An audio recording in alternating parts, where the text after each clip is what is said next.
This video today is about our 2 days hike in the Rago National Park.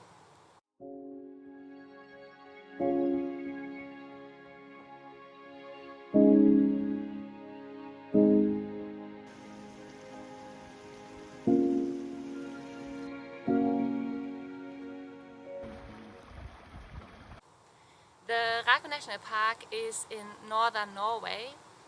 It's approximately 1 hour 15 from Bodø, from where you can take the ferry to the Lofoten.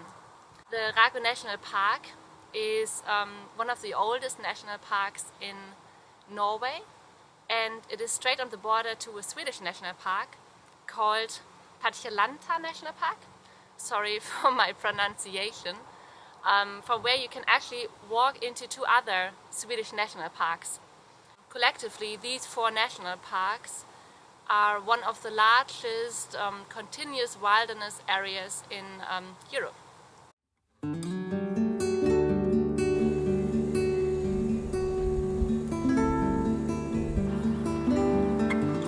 The Rago National Park provides a very contrasting landscape. So you walk through very peaceful pine forests, you have thundering waterfalls, you walk in this valley with crystal clear water, you have very steep cliffs and big rock formations.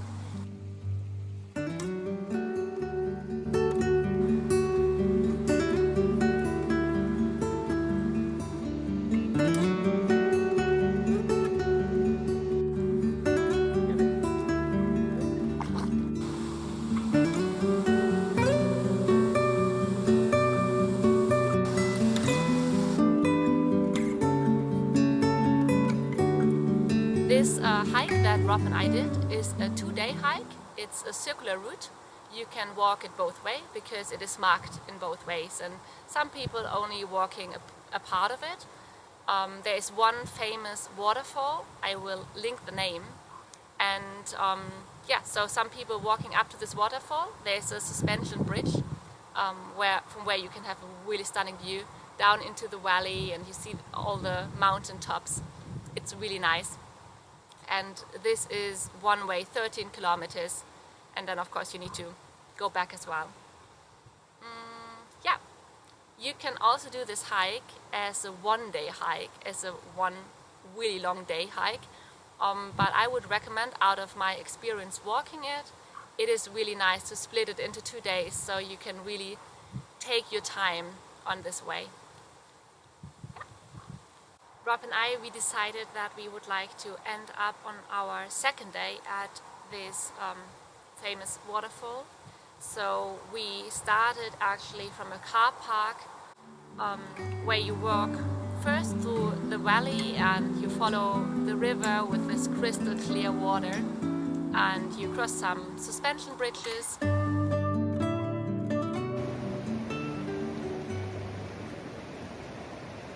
This is definitely a really nice area for going for a swim. I can highly recommend it. The water is so stunning and clear, and it's really it's quite cold, but it's really nice to have a short swim there in this area.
We crossed the river here, then we had a little swim out, we walked, and now we are here looking down.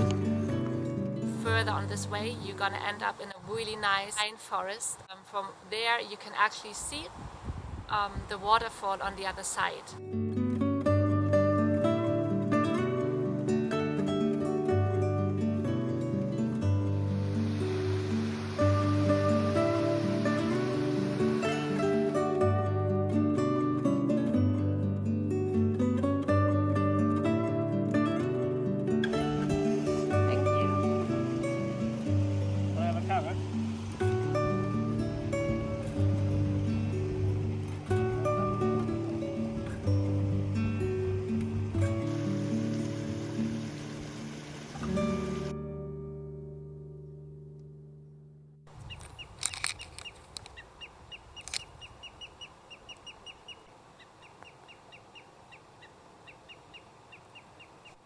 After around 8 kilometers, Rob and I, we were passing a cabin. This cabin is actually open for hikers to sleep over there. When you arrive at this cabin, you're gonna be in an area at a lake that is like full of really nice spots for putting up a tent, and that's what Rob and I did. So we found a really nice spot on the water, and we built our tent and stayed there overnight. You find in this whole area everywhere fireplaces, and also the wood is provided for having a fire. And this is of course on purpose to kind of prevent people of cutting down the trees. And yeah, I think it is just a reminder again of how important it is to treat our environment respectfully and leave no trace behind.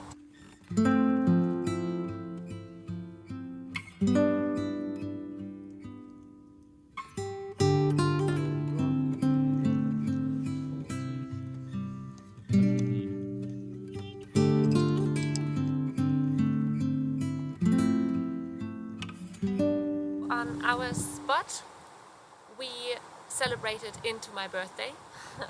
Rob was surprising me with some treats that we would normally not take on our hikes so often. So we were having some wine and olives and yeah, sweets.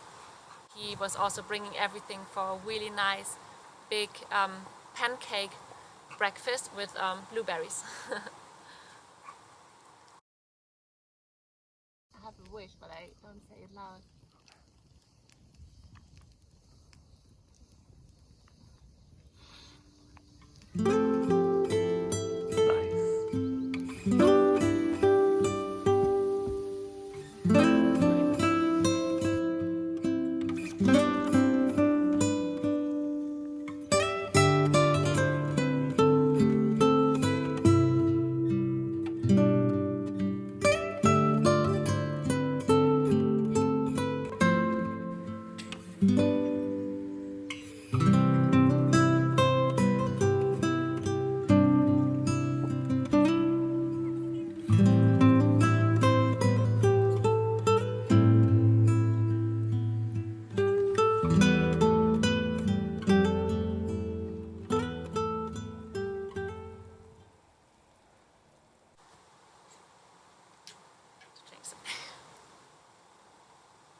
On our second day, we started up into the mountains after having a really long birthday breakfast.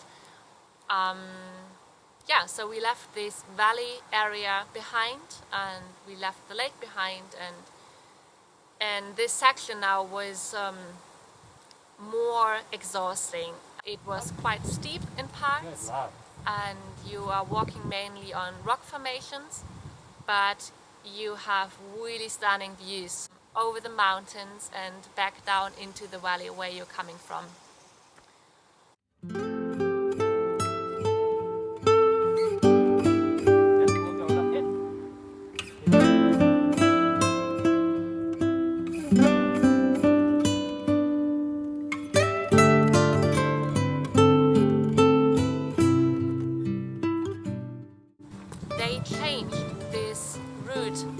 slightly over these years. So don't get confused when you're walking it. It is not precisely the same way on your map from perhaps 2020 or even older. I don't know why, but yeah, that's how it is.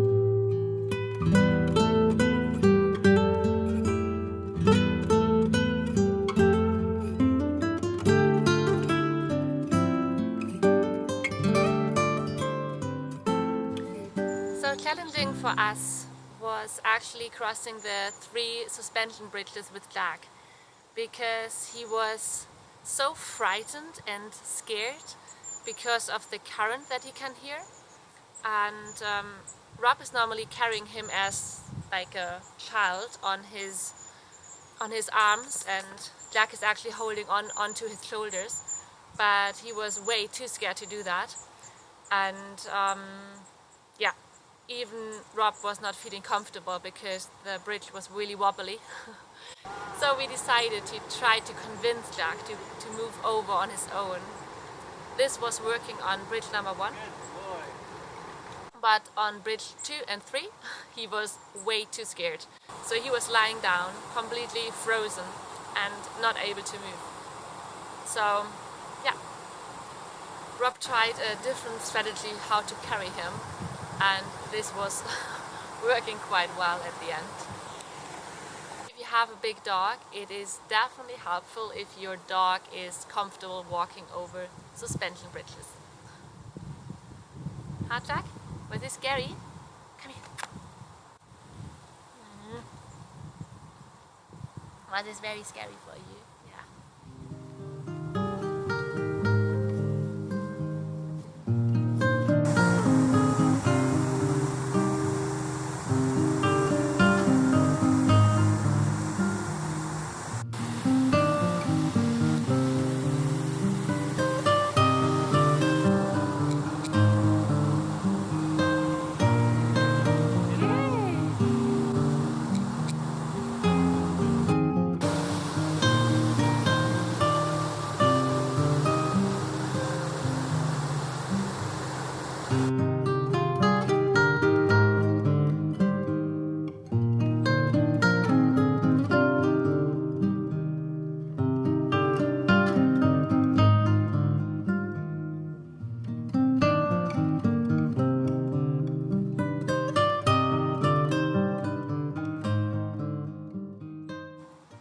After passing this last big waterfall, there will be a long way down. So you leave the mountains and the valley behind. You have a long walk down where you have some boardwalks, and you also have a technical part. And at the end there is a quite steep decline. So you have to think about it when you're starting this hike from this direction, that you're gonna have a really steep decline at the beginning before you can relax and be on the top and enjoy this beautiful view. The walk down, even the steep part, is in quite good condition from the truck, because it is a forest track that you're walking down, and even on the steep parts it is quite good to walk on. And when we ended up down, we ended at the end of this forest track. You actually come down on the road where we were driving to get to our parking place, and from there we had like around 1.5 kilometers left to get back to our car. So after coming down all the way, Rob and I, we were really exhausted, but also really happy because we had a really good time. I hope you enjoyed this video, and yeah, perhaps you're motivated for your own little adventures somewhere in the mountains. See you soon. We're gonna go now.